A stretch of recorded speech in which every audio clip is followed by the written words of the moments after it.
बच्चों, आज हम बहुत ही इम्पोर्टेंट टॉपिक पे डिस्कस करने जा रहे हैं। जैसा कि आप देख सकते हैं, आज हमने टॉपिक बनाया है टेंस। टेंस बहुत ही ज़रूरी पार्ट है इंग्लिश का, क्योंकि बिना इसके आप इंग्लिश हिंदी ट्रांसलेशन नहीं कर सकते, आप इंग्लिश स्पीकिंग नहीं कर सकते, या इंग्लिश ग्रामर से जुड़ी हुई कोई भी चीज़ आप नहीं कर सकते। तो आज हम टेंस पढ़ेंगे,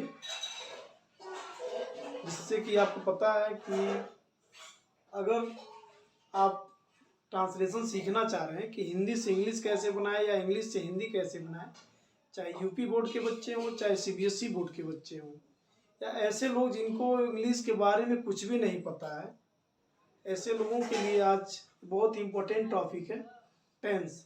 यदि आपका टेंस क्लियर है, आपके पास टेंस का नॉलेज है, तो इसके बेसिस पर आप इंग्लिश के अदर फंक्शन को इजीली आप डिफाइन कर सकते हैं, स्टडी कर सकते हैं और समझ सकते हैं।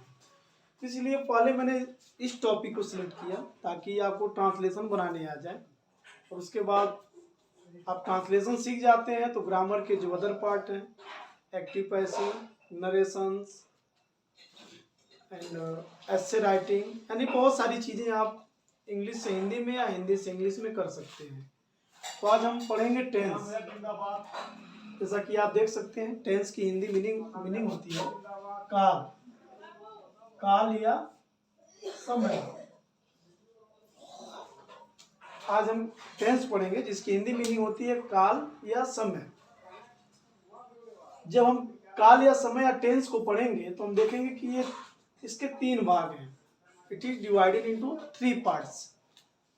पहला पार्ट आप देखेंगे प्रेजेंट टेंस, दूसरा आप देखेंगे पास्ट टेंस एंड तीसरा आप देखेंगे फ्यूचर टेंस। ये 3 टेंस है। यदि आपको ये 3 टेंस क्लियर हो जाते हैं तो आपको ट्रांसलेट करने में कोई इशू नहीं होगी, कोई प्रॉब्लम नहीं होगी। तो हमने देखा कि टेंस के 3 पार्ट हैं, present tense, past tense and future tense. और उसके बाद हम देखेंगे कि जो प्रेजेंट टेंस है इसके 4 पार्ट हैं। प्रेजेंट टेंस मीन्स हिंदी में होता है वर्तमान काल, पास्ट टेंस हिंदी होता है भूतकाल, एंड फ्यूचर टेंस यानी भविष्य काल, जो काल या जो समय आने वाला है उसको फ्यूचर टेंस कहते हैं। उसके बाद हम देखेंगे कि जो प्रेजेंट टेंस है इसके 4 पार्ट हैं, present indefinite tense, present continuous tense, present perfect tense and present perfect continuous tense. और यही 4 चीजें आपको इसमें भी पढ़ना है और इसमें भी पढ़ना है, केवल नाम बदल जाएगा। जब ये चीज यहाँ पढ़ेंगे आप तो प्रेजेंट को हटा करके past indefinite, past continuous, past perfect and past perfect continuous tense, यानी ये प्रेजेंट हट जाएगा। यही 4 चीज यहाँ से 4 चीज इसमें पढ़ेंगे और यही 4 चीज आप फ्यूचर में भी पढ़ेंगे।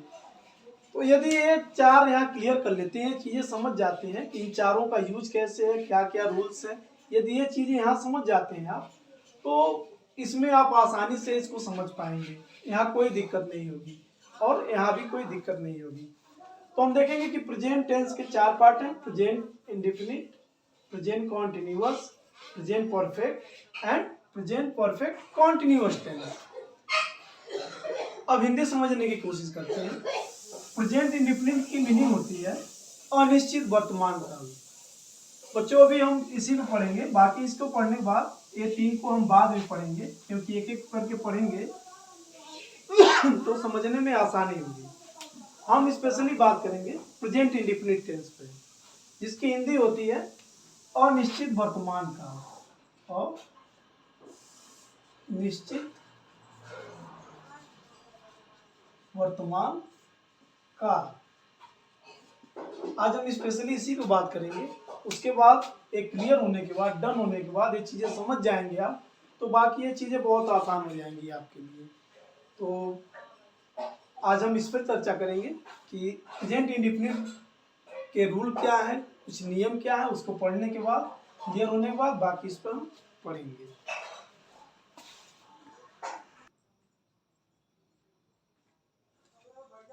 तो प्यारे बच्चों, आज हम प्रेजेंट इंडेफिनिट पर स्पेशली बात करेंगे।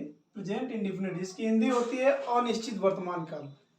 प्यारे बच्चों, इसमें यह है कि जब हम अनिश्चित वर्तमान काल पढ़ते हैं, जैसा कि आप देख सकते हैं, प्रेजेंट मीन्स होता है वर्तमान एंड इंडेफिनिट मीन्स होता है अनिश्चित, जो निश्चित न हो। यानी इसमें जो हम एक्शन करते हैं, जो कुछ भी काम करते हैं, उसकी टाइमिंग हमें पता नहीं होती है कि कौन सा काम किस समय पर हो रहा है। इस वजह से इसको हम प्रेजेंट इंडेफिनिट या अनिश्चित वर्तमान काल करके पढ़ते हैं। अब इसकी पहचान क्या है, कैसे पहचानेंगे ये प्रेजेंट इंडेफिनिट टेंस? जैसा कि आपको पता है कि जब हम प्रेजेंट इंडेफिनिट के वाक्यों को पढ़ते हैं, हिंदी वाक्यों को पढ़ते हैं, तो उन वाक्यों के अंत में, हिंदी वाक्यों के अंत में ता है, ती है, ते है आदि शब्द आते हैं। जैसा कि आपको बता रहे हैं हम।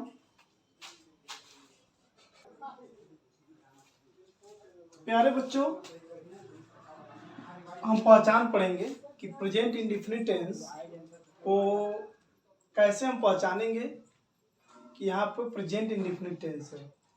जैसा कि ये लिखा हुआ है कि जिस हिंदी वाक्य के अंत में ता है, ती है, ते है आदि शब्द आते हैं, तो वहां पर प्रेजेंट इंडेफिनिट टेंस होता है। जैसा कि आप देख रहे हैं कि हम लिखे हैं कि जिस वाक्य के, हिंदी वाक्य के अंत में ता है, ती है, ते है आदि शब्द आते हैं, वहां पे प्रेजेंट इंडेफिनिट या अनिश्चित वर्तमान काल होता है। जैसे वह पढ़ता है, वह पढ़ता है, तो आप देखेंगे लास्ट में ता है आता है। बच्चे क्रिकेट खेलते हैं, तो यहाँ आप देखेंगे कि बच्चे क्रिकेट खेलते हैं, ते हैं शब्द आ रहे हैं। वह इंग्लिश पढ़ती है, अब देखेंगे यहाँ पे कि लास्ट में ती है शब्द आ रहा है। अगर इस तरह के शब्द आ रहा है तो आप पहचान जाइएगा कि वहां पे प्रेजेंट इंडेफिनिट टेंस है। वहां पे इसमें कोई शक नहीं है कि वहां पर प्रेजेंट इंडेफिनिट टेंस है। प्यारे बच्चों, टेंस में एक चीज की और जरूरत पड़ती है, जिसमें आप देखेंगे हमने लिखा singular subject and plural subject. पहले सब्जेक्ट को हम समझते हैं कि सब्जेक्ट क्या होता है। सब्जेक्ट को हम समझेंगे, ये टेंस में या सेंटेंस बनाते समय सब्जेक्ट क्या होता है। प्यारे बच्चों, यदि कोई सेंटेंस दिया है, कोई वाक्य दिया है, तो उस वाक्य में अगर कोई एक्शन हुआ है, कोई कार्य हुआ है और उस कार्य को किसी ने किया है, तो उस कार्य को करने वाले को ही हम सब्जेक्ट कहते हैं। फॉर एग्जाम्पल, वह पत्र लिखती है, वह पत्र लिखती है, तो आप देखेंगे कि पत्र लिखने का काम हुआ है, तो इस वाक्य में लिखने का काम हुआ है, तो लिखने का काम कौन कर रहा है? वह। तो जो वह शब्द है वो सब्जेक्ट होगा। मैं गाना गाता हूं, अब आप देखेंगे कि इस वाक्य में गाने का काम हुआ है, लेकिन गाने का काम कौन कर रहा है? मैं कर रहा हूं, इसलिए मैं जो होऊंगा वो इस वाक्य का सब्जेक्ट होऊंगा। इस तरह हम देखेंगे कि आप समझ गए होंगे कि सब्जेक्ट किसे कहते हैं। यानी कोई दिया गया वाक्य जिसमें कोई काम हुआ हो और उस काम को करने वाले को ही हम इंग्लिश में सब्जेक्ट कहते हैं और हिंदी में कर्ता बोलते हैं। हिंदी में हम उसको कर्ता बोलते हैं, यहाँ लिख दे रहा हूं मैं, हिंदी में कर्ता बोलते हैं और इंग्लिश में सब्जेक्ट बोलते हैं। अब हमने लिखा है कि सिंगुलर सब्जेक्ट और प्लूरल सब्जेक्ट। सिंगुलर समझते होंगे आप कि सिंगुलर जब कोई चीज काउंटिंग में या नंबर में जब एक होती है तो उसको हम सिंगुलर बोलते हैं। जब कोई चीज गिनने में एक होती हो तो उसको सिंगुलर बोलते हैं, और जब कोई चीज गिनने में एक से ज्यादा हो, जैसे कोई चीज 2 है, 3 है, 4 हो, 5 हो, तो वहां पे प्लूरल माना जाता है। वो माना जाता है कि ये एक से ज्यादा, इसलिए उसको प्लूरल यानी बहुवचन बोलते हैं इसको हिंदी में। अगर इस पर आपको सिंगुलर प्लूरल की ज़्यादा जानकारी चाहिए तो आप कमेंट करिएगा, सिंगुलर प्लूरल को हम अलग से पढ़ा के डाल देंगे। अभी हमारी टॉपिक है सिंगुलर सब्जेक्ट और प्लूरल सब्जेक्ट। सिंगुलर सब्जेक्ट वो होते हैं जब कार्य करने वाला एक हो, जब किसी कार्य को करने वाला एक हो तो वहाँ सिंगुलर सब्जेक्ट होता है। जैसे आप देखेंगे ही, सी, इट और किसी व्यक्ति का नाम। ही जो होता है, ही मीन्स होता है वह, यानी ये अकेला माना जाता है। जब भी कोई काम होगा अगर ही आया तो इसका मतलब वो एक ही व्यक्ति है। सी मीन्स भी वो होता है, लेकिन ये गर्ल के लिए या वोमेन के लिए यूज होता है। जब कोई वोमेन या गर्ल एक है तो वहाँ पर हम सी का यूज करते हैं। इट, ये किसी भी जानवर के लिए, किसी बच्चे के लिए, किसी वस्तु के लिए इट का प्रयोग होता है। और आप देखेंगे किसी व्यक्ति का नाम जैसे मोहन हो गया, सोहन हो गया, इस तरह से किसी व्यक्ति का नाम जब हो वहाँ पे तो उसको भी सिंगुलर माना जाता है। इसलिए हम यहाँ मेंशन कर दिए हैं कि सिंगुलर सब्जेक्ट, यानी जब कार्य करने वाला एक हो उसको हम सिंगुलर सब्जेक्ट कहते हैं, जैसे ही, सी, इट और किसी व्यक्ति का नाम। प्लूरल सब्जेक्ट, जब काम करने वाले लोग एक से ज्यादा लोग हो जाए तो उस वहां पे हम उनको प्लूरल सब्जेक्ट काउंट करते हैं। जैसे आई मीन्स मैं, हालांकि आई जो है सिंगुलर और प्लूरल दोनों कंसीडर किया जाता है, बट इस सेंस में आई को हमेशा प्लूरल ही माना जाता है, यानी एक से ज्यादा लोगों को मान लिया जाता है। वी मीन्स होता है हम या हम लोग, यानी जब भी वी का यूज करेंगे इसका मतलब हम एक से ज्यादा लोग हैं, इसीलिए इसको प्लूरल मान लिया जाता है।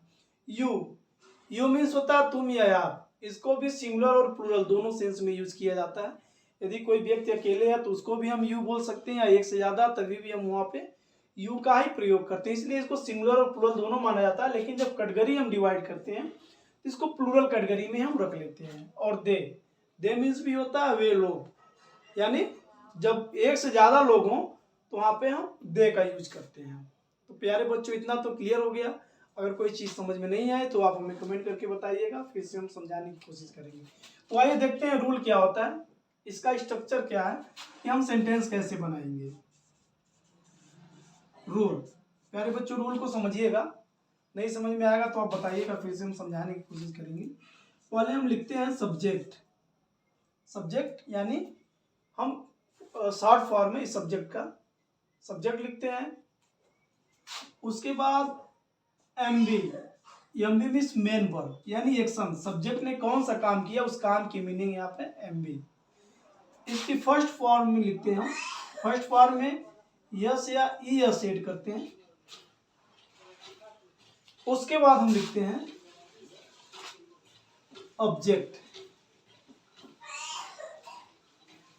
उसके बाद एक प्लस मतलब ETC और वाक्य के अंत में। प्यारे बच्चों ये अफर्मेटिव सेंटेंस है जिसको हम साधारण वाक्य बोलते हैं, अफर्मेटिव सेंटेंस जिसको हम हिंदी में साधारण वाक्य बोलते हैं। अभी अफर्मेटिव सेंटेंस का स्ट्रक्चर है कि पहले हम सब्जेक्ट लिखते हैं, उसके बाद एमबी लिख, सब्जेक्ट आपको हम बता दिए हैं कि काम करने वाले को सब्जेक्ट कहते हैं। इसमें से हम चूज कर लेंगे, यदि सिंगुलर है तो इसमें से, प्लूरल है तो इसमें से सब्जेक्ट लिख देंगे। अब सब्जेक्ट ने कौन सा काम किया उसकी मीनिंग यहाँ पर लिख देंगे हम, और उसमें यस या यस लगा देंगे। उसके बाद हम ऑब्जेक्ट ढूंढेंगे, उसके बाद बचे हुए शब्द को हम ETC में लिख देंगे। प्यारे बच्चों एक चीज और ध्यान देने वाली बात है कि यहाँ पे यस या ई यस कब हम यस लगाएंगे और कब ई यस लगाएंगे। ध्यान से सुनना प्यारे बच्चों, जब हमारा सब्जेक्ट सिंगुलर हो यानी कार्य करने वाला जब अकेला हो तो उस कंडीशन में हम यस या यस लगाते हैं, और जब हमारा सब्जेक्ट प्लूरल होगा यानी एक से ज्यादा लोग सब्जेक्ट की जगह होंगे तो हम यस या यस नहीं लगाएंगे। एक चीज ध्यान देना बच्चों कि यदि हमारा सब्जेक्ट सिंगुलर है यानी काम करने वाला व्यक्ति एक है यहाँ पे तो एमबी में यस या यस लगा देते हैं। यदि हमारा सब्जेक्ट प्लूरल है यानी इसमें से कोई एक होगा तो हम यस या यस नहीं लगाएंगे। आइए कुछ एग्जांपल से हम इसको समझने की कोशिश करते हैं कि यस या यस कैसे लगाते हैं या इस स्ट्रक्चर पे हम सेंटेंस कैसे बनाएंगे। जैसे अभी हमने बोला है कि वह पत्र लिखती है, इसको हम ट्रांसलेशन करने की कोशिश करेंगे। बच्चों इसको देखेंगे पहले कि इसमें काम कौन सा हुआ है, इस सेंटेंस को पढ़ के हम पता करेंगे कि इसमें काम क्या हुआ है। तो हम देखेंगे जो काम हुआ है लिखने का हुआ है, तो लिखने वाले यानी इस सेक्शन को ही हम एमबी बोलते हैं यानी मेन वर्ब, मुख्य क्रिया बोलते हैं। तो ये तो हमारा काम हो गया, यानी एमबी हो गया। आप देखेंगे कि इस काम को कर कौन रहा है, यानी लिखने का काम किसने किया, तो लिखने का काम वह, यानी वह पत्र लिखती, यानी वह जो है ये पत्र लिखने का काम कर रही है, तो वह जो हमारा होगा वो सब्जेक्ट हो जाएगा। तो पहले हमें सब्जेक्ट मिल गया वह। अब देखेंगे कि ये इसका जेंडर हम पहचानेंगे कि गर्ल है कि बॉय है। जैसा कि लग रहा है कि वो वाक्य को पढ़ने के बाद कि एक लड़की है या एक महिला है, तो इसलिए हमें सब्जेक्ट मिल गया वह, और वह के लिए हम सी का यूज करते हैं। सी हमें सब्जेक्ट मिल गया। अब हमें ढूंढना है एमबी। एमबी यानी मेन वर्ब, यानी इसने काम क्या किया, तो काम इसने लिखने का किया, तो हम लिखने की स्पेलिंग लिखते हैं। लिखने की स्पेलिंग मीनिंग होती है राइट। प्यारे बच्चों एक चीज और हम ध्यान देंगे, अभी मैंने बताया आपको कि यहाँ यदि सब्जेक्ट सिंगुलर होगा तो यस या यस लगा लेंगे। तो सी आप देखेंगे सिंगुलर सब्जेक्ट में सी है, अगर ये सिंगुलर है तो यहाँ यस हम लगा देंगे। हमने यस लगा दिया। अब हमें ढूंढना है ऑब्जेक्ट। ऑब्जेक्ट ढूंढने के लिए हमारे पास दो क्वेश्चन होते हैं, दो प्रश्न हमारे पास होते हैं, और वो प्रश्न जो एक्शन होता है, जो क्रिया होती है, उसी से हम दो प्रश्न पूछ लेते हैं, क्या और किससे। ये दो क्वेश्चन करने के बाद हमें ऑब्जेक्ट भी मिल जाता है। तो देखेंगे क्या लिखती है, क्या लिखती है, क्या लिखती है, पत्र। तो हमें ऑब्जेक्ट मिल गया पत्र। किसे लिखती है, तो किसे लिखती है, तो ये तो है नहीं, इसका ऑब्जेक्ट निकला नहीं। तो एक ऑब्जेक्ट हमारे सामने आ गया कि क्या लिखती है, क्या लिखती है, पत्र।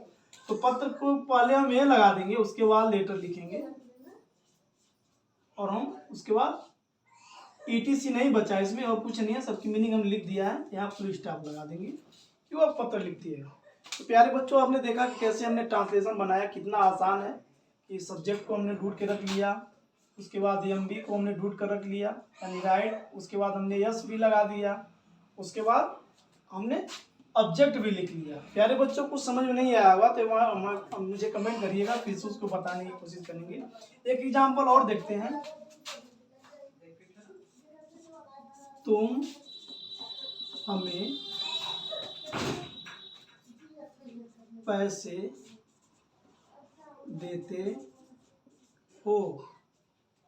अब इसको हम ट्रांसलेशन करने की कोशिश करेंगे। प्यारे बच्चे एक चीज और समझिएगा, पहचान हमने बताया था कि लास्ट में ता है ती है आता है, तो देखेंगे आप यहाँ ती है आ गया है, यहाँ ते है आ गया है, तो इस तरह से सेंटेंस आ गया है, पहचान आ गया है। अब इसको हम ट्रांसलेट करने की कोशिश करेंगे। पहले इसमें देखेंगे कि हम काम कौन सा हुआ है, तुम हमें पैसे देते हो, काम कौन सा हुआ है, तो आप देखेंगे कि देने का काम हुआ है। इस सेंटेंस में देने का काम हुआ है, तो हम देखेंगे कि देने का काम कर कौन रहा है, तो आप देखेंगे कि देने का काम तुम जो है, यानी ये जो बंदा है पैसे देने का काम यही कर रहा है। तो जो काम करने वाला होता है वही सब्जेक्ट होता है। तो तुम की इंग्लिश हम यहाँ सब्जेक्ट के रूप में लिखेंगे। तुम की इंग्लिश आप जानते हैं यू होता है, यानी हमने सब्जेक्ट इस सेंटेंस से सब्जेक्ट ढूंढ के लिख लिया। अब हमें ढूंढना है एमबी, मेन वर्ब। अब मेन वर्ब हमने बताया कि जो काम किया गया वही मेन वर्ब होता है, तो हमने ढूंढ लिया कि काम क्या किया गया, देने का। तो देने की अंग्रेजी लिख लेंगे गिव। उसके बाद हम देखेंगे यस या यस लगाना है। प्यारे बच्चों मैंने बता दिया है कि यस या यस कब लगाना है, कि जब हमारा सब्जेक्ट सिंगुलर हो तभी यस या यस लगाया जाता है। जैसे यहाँ देखेंगे सी एक सिंगुलर है तो हमने यहाँ यस या यस लगा दिया है। बाकी ये यू देखेंगे कि यहाँ पे प्लूरल कैटेगरी में आता है यू, इसलिए हम यहाँ यस या यस नहीं लगाएंगे। इतना चीज क्लियर कर लीजिएगा, केवल यस या यस सिंगुलर के साथ लगता है, प्लूरल के साथ नहीं लगता है। और हमने इस सेंटेंस में दो चीजें लिख लिया, सब्जेक्ट लिख लिया, एम भी लिख लिया। अब हमें ढूंढना है ऑब्जेक्ट, यानी कर्म ढूंढना है। और मैंने आपको बताया कि जब हमें एक्शन मिल जाए, कार्य मिल जाए, उसी से दो क्वेश्चन करते हैं, क्या और किसे। क्या देते हो, क्या देते हो, तो क्या देते हो, पैसे। तो एक ऑब्जेक्ट हमारा ये मिल गया, ध्यान दीजिएगा बच्चों। क्या देते हो, क्या देते हो, पैसे। तो पैसे हमारा जो है एक ऑब्जेक्ट मिल गया। किसे देते हो, तो किसे देते हो, हमें देते हो, यानी हम देख लेंगे कि यहाँ पर दोनों ऑब्जेक्ट है। पीछे ऊपर वाले सेंटेंस में हमने देखा था कि केवल एक ही ऑब्जेक्ट है, लेकिन इस सेंटेंस में हमारे पास दो ऑब्जेक्ट हैं, और दोनों को हम किसी भी ऑर्डर में लिख सकते हैं, या तो हमें की इंग्लिश लिखें या तो पैसे की इंग्लिश लिखें, उससे कोई वो सेंटेंस आपको गड़बड़ नहीं होगा। यू गिव, हमें की इंग्लिश होती है अस, पैसे की इंग्लिश होती है मनी।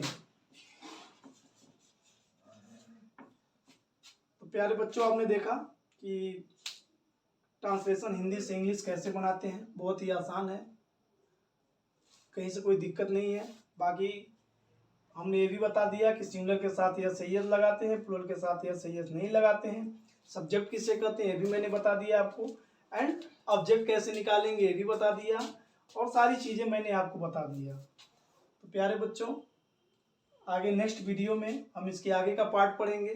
अगर कोई चीज़ समझ में नहीं आई तो आप हमें कमेंट करके बताइएगा, उसको फिर से समझाएंगे। अगर वीडियो अच्छी लगी हो तो कृपया वीडियो को लाइक एंड सब्सक्राइब कर दें और हमारी मदद करें। धन्यवाद।